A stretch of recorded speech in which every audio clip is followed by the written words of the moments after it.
The divorce papers felt heavier than they should have, as if the weight of 12 years could be measured in ounces of legal documentation. I stood in what used to be our living room, now just mine, and traced my finger along Claire's signature. Bold, confident. Nothing like the trembling hand that had signed our marriage certificate. 3 months earlier, I wouldn't have imagined this moment. 3 months earlier, I was still the fool. It started with her phone. Claire had always been careless with passwords, using our anniversary date for everything. But one Tuesday evening, as she showered, her phone buzzed on the nightstand. I reached for it instinctively, probably Amazon confirming another delivery, and found myself locked out. New passcode. "When did you change your password?" I asked when she emerged, towel-wrapped and glowing from the steam. She replied while looking at herself in the mirror, not at me. "Oh, IT at work made us update everything. Security protocol. After 12 years, you learn to read the angles of avoidance." Then came the receipts. I found one in her purse while looking for gum. $127 at Victoria's Secret. Strange, since our bedroom had seen nothing but decade-old flannel pajamas for months.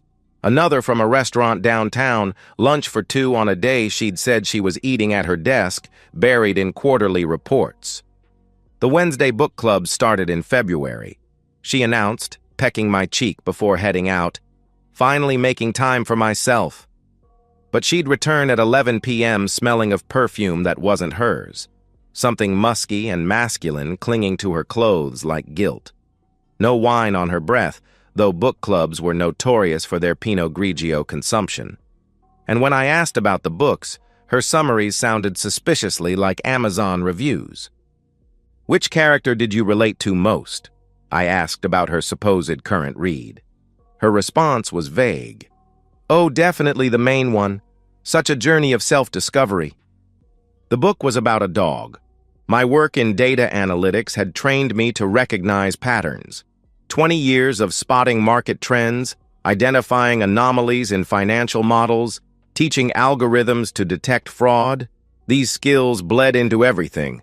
I couldn't turn them off, couldn't stop my brain from connecting dots that formed a picture I desperately didn't want to see. Claire's sudden interest in my schedule was perhaps the most damning pattern. A woman who'd forgotten my business trips now memorized my meeting calendar. She would say, "Just want to plan dinner better," but her eyes would light up when I mentioned late nights at the office. I started documenting everything in a spreadsheet, hiding it in an encrypted folder labeled Tax 2019. Dates, times, inconsistencies. The data painted a clear picture. My wife was having an affair.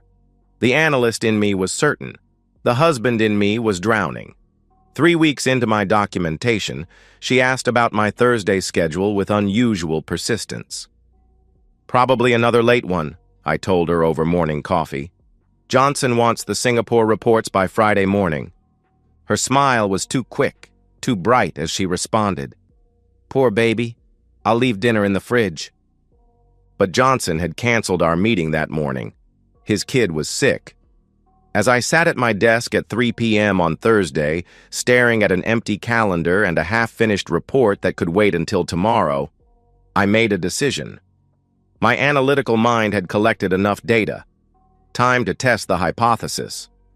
I grabbed my keys and headed for the door, telling my secretary I felt ill.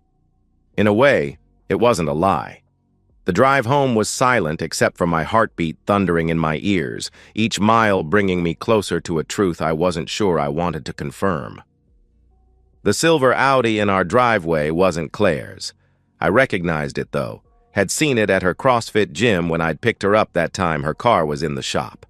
My hands trembled as I parked 3 houses down, approaching our home like a stranger casing the place.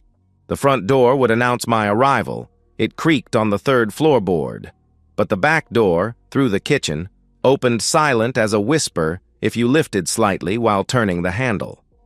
Muscle memory from midnight snack runs guided me inside.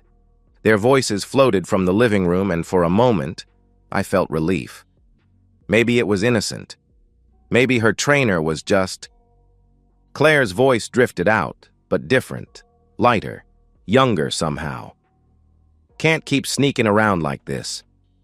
A man's voice responded, deep and confident. 2 more weeks, babe. After we get the photos, you'll be free. My legs nearly gave out. I pressed against the hallway wall, iPhone already recording.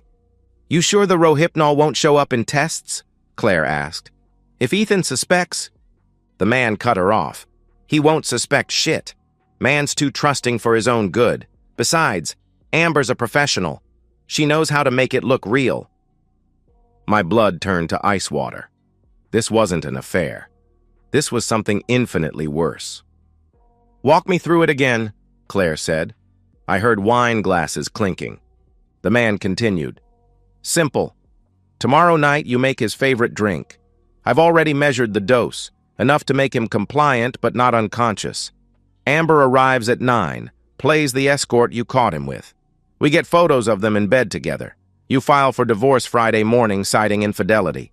With the evidence, you get the house, half his retirement, and monthly support. Claire laughed. Actually laughed. And his reputation at the firm is destroyed. God, Nicholas, you're brilliant. 12 years of playing the perfect wife finally pays off. Nicholas. The name burned into my brain. Nicholas David, her 28-year-old trainer with the MBA and the motivational quotes. I'd shaken his hand at the gym's Christmas party. Nicholas continued. The prenup becomes void with infidelity. Your lawyer confirmed it. Claire replied, 3 times. Ethan was so proud of protecting his premarital assets. Never imagined I'd find the loophole. They kept talking, each word another nail in the coffin of my marriage. They discussed the drug, how Nicholas had connections from his previous job at a nightclub, how they'd tested the dosage on Claire's cousin's ex-boyfriend months ago, just to be sure. How Amber would arrive in escort attire, how they'd position my unconscious body, how Claire would play the devastated wife who'd come home early from book club. My phone captured every word while my mind raced through possibilities. I could burst in, confront them, call the police, but no, they'd deny everything. It would be my word against theirs, and they'd just wait to try again.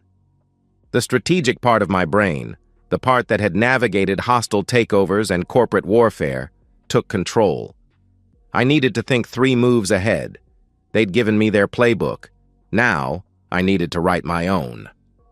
I retreated as silently as I'd entered, making it to my car before the shaking really started. My hands fumbled with my phone, scrolling to James's number. James Thornton, law school roommate, divorce attorney, and the only person I trusted to help me navigate this nightmare. Hey, buddy, what's... James started. I interrupted. I need your help tonight. Bring a camera. The good one, with the timestamp.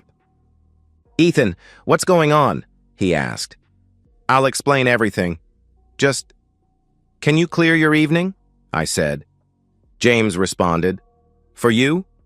Always. But you're scaring me. I stared at my house, our dream home, now a stage for betrayal. I'm about to turn the tables on someone who thinks I'm too trusting for my own good. 4 hours.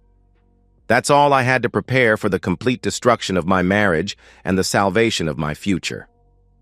I drove to TechSpy, a surveillance shop downtown that catered to paranoid spouses and corporate security.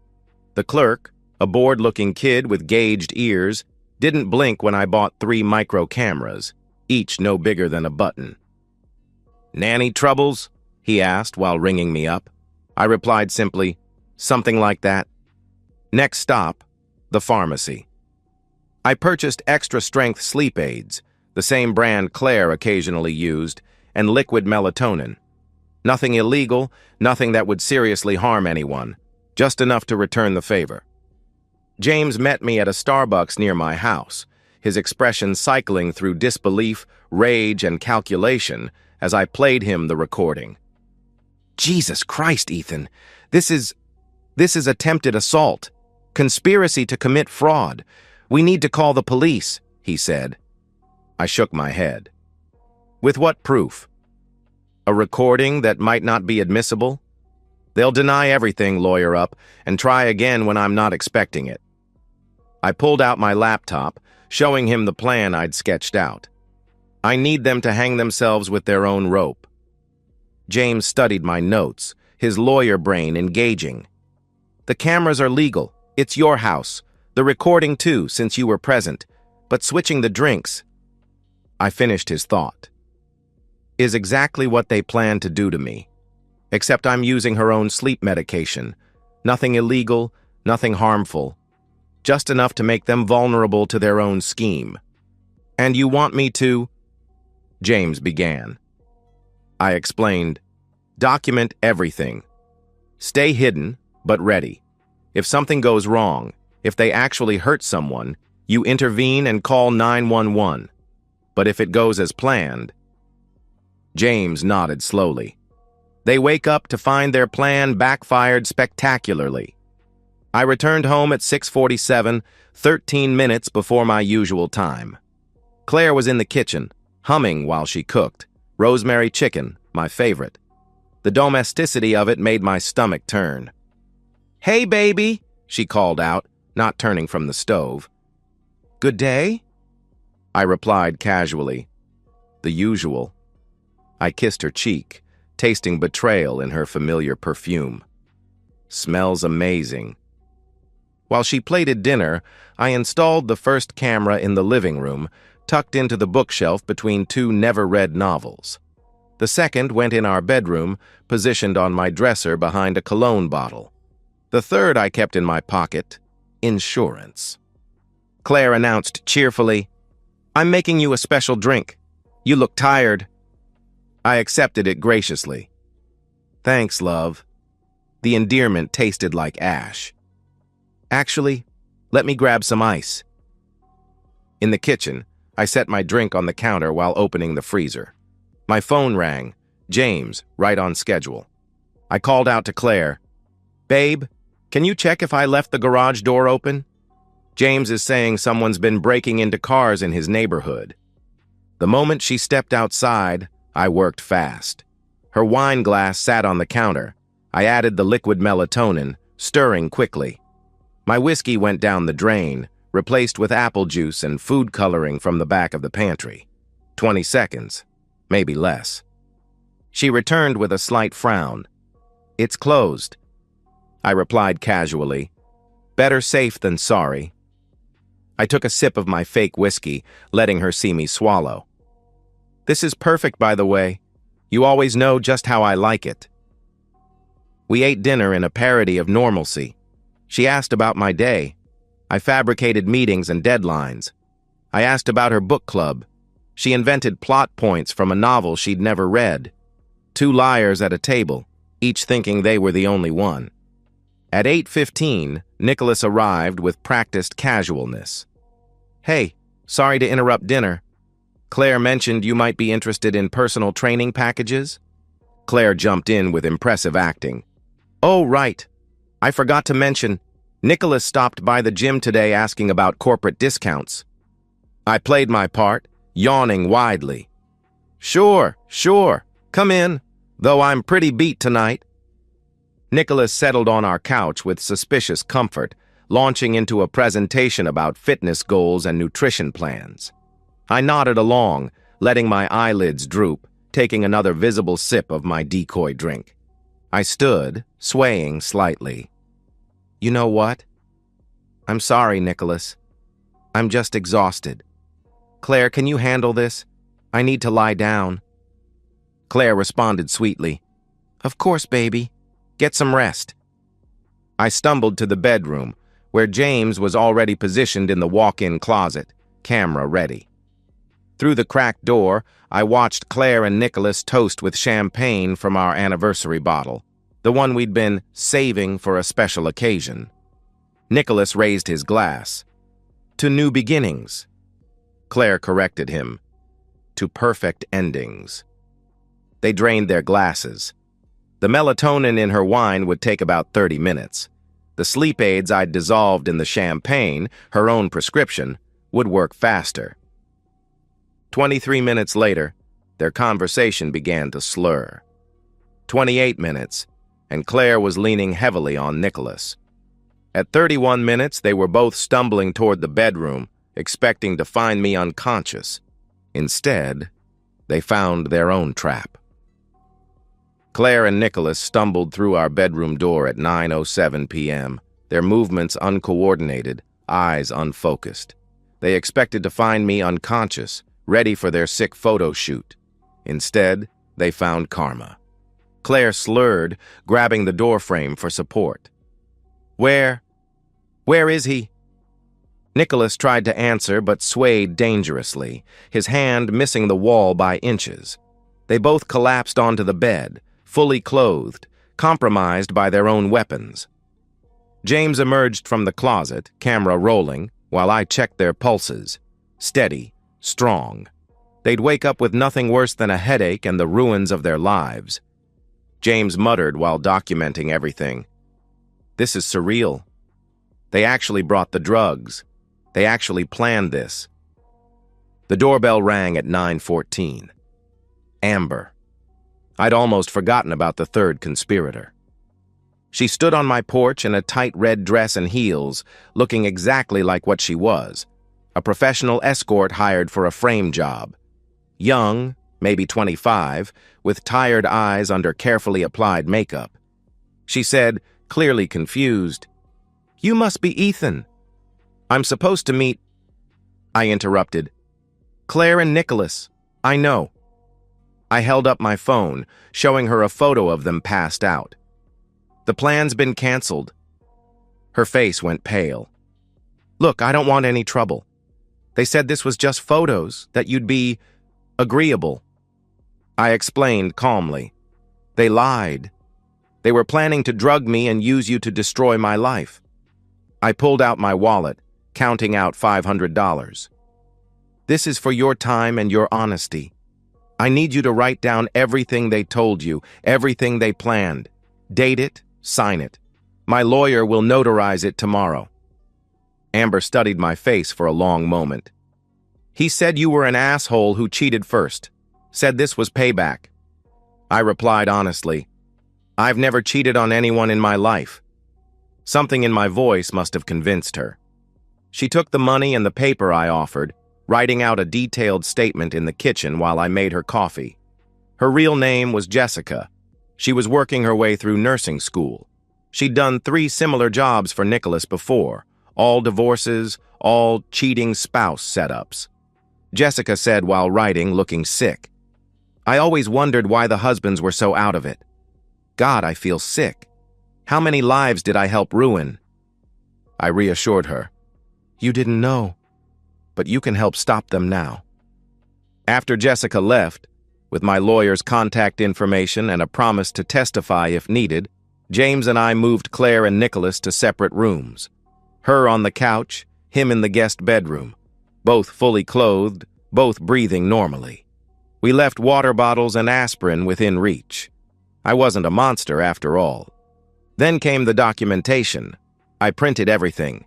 Claire's text messages to Nicholas, pulled from our shared cloud account she'd forgotten about, bank statements showing her secret account where she'd been siphoning money for months, the employment contract for Jessica, receipts for the drugs hidden in Nicholas's gym bag.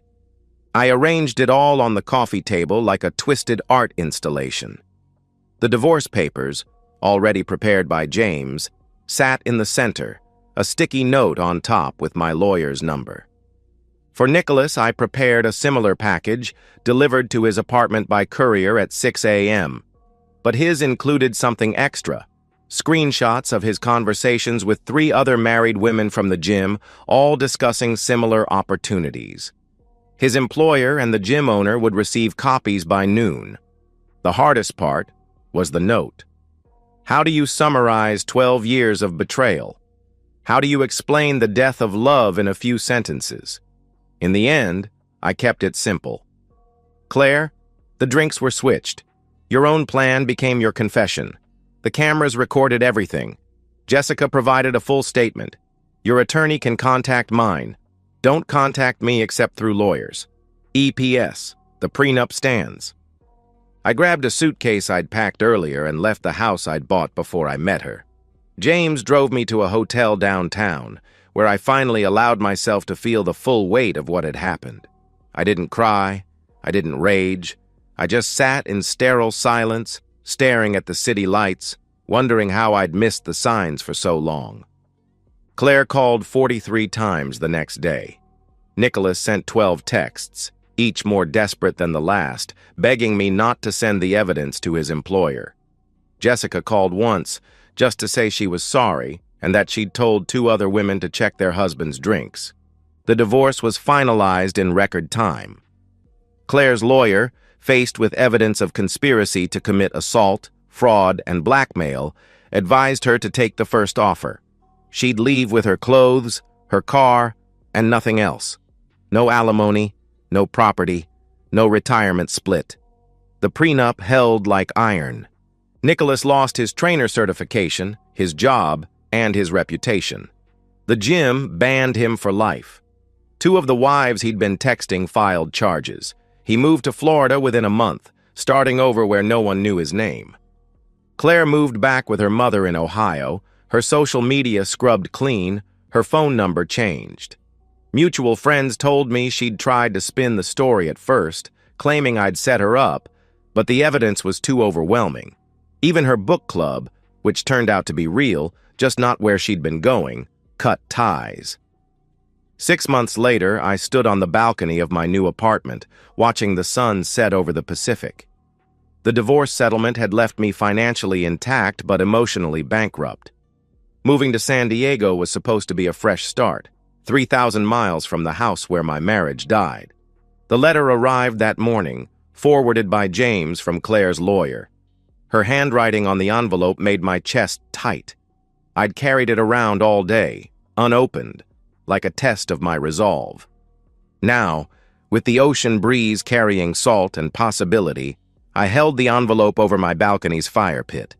The paper was thick, expensive. She always did like her stationery.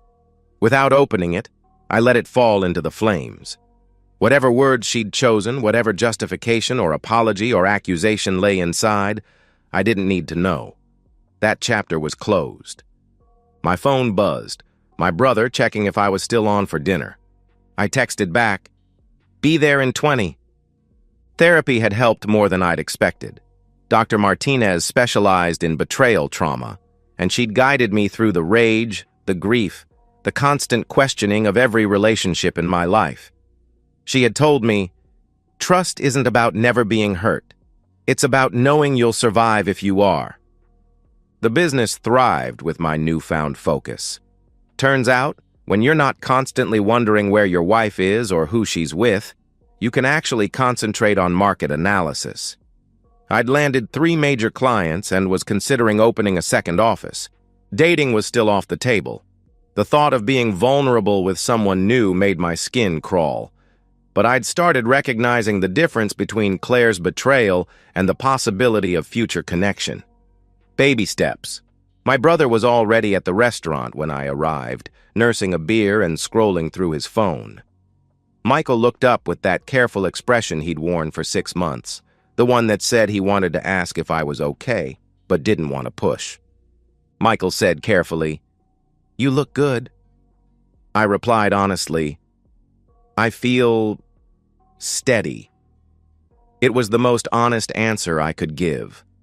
We ordered, talked about his kids, his wife's promotion, the Padres' chances this season, normal things, safe things. Then, somewhere between the entrees and dessert, he asked the question I'd been avoiding. Michael asked directly, "Do you ever regret how you handled it?" I considered lying, giving him the noble answer about taking the high road. But Michael deserved truth. I answered simply, "No." They planned to destroy me with calculation and cruelty. I defended myself with the same tools they chose. The only thing I regret is not seeing it sooner. Michael pressed further. "And Claire? Do you think she's learned anything?" I replied honestly, "I think she learned that actions have consequences. Whether she learned to be a better person or just a better liar, I honestly don't care anymore." Michael raised his beer. to not caring anymore. I clinked my glass against his, to new foundations. Later, driving home along the coast, I thought about the man I'd been 6 months ago, standing in an empty house with divorce papers, wondering how I'd gotten there. That man was consumed by the need to understand why, to find the moment where love became conspiracy. This man, the one I was becoming, had learned something more valuable. Sometimes the best revenge isn't destroying someone else. It's refusing to let them destroy you. It's building something new from the ashes they left behind. It's living well, not for spite, but for yourself. My phone lit up with a notification. A woman from my building's gym had asked if I wanted to grab coffee sometime. 6 months ago, the idea would have sent me spiraling. Tonight, I texted back, "Sure. This weekend?" Maybe I wasn't ready for trust. Maybe I wouldn't be for a long time. But I was ready to try being human again, one careful step at a time. The garage door of my building rolled up, welcoming me home. Not to the house I'd shared with Claire, full of lies and ghosts, but home to myself, to the life I was building, to the man I was becoming without her shadow. Sometimes that's the greatest revenge of all. And so, we've reached the end of today's story. Was it what you expected, or did it take a twist you didn't see coming? I'm curious to hear your thoughts. Share them in the comments below, and let's get a conversation going. If this story kept you hooked, make sure to hit that like button. And if you're new here or just haven't subscribed yet, now's the perfect time to join our community. I bring you fresh, captivating stories every day, so click that subscribe button and turn on notifications so you never miss out. Thanks for watching, and I'll see you in the next one.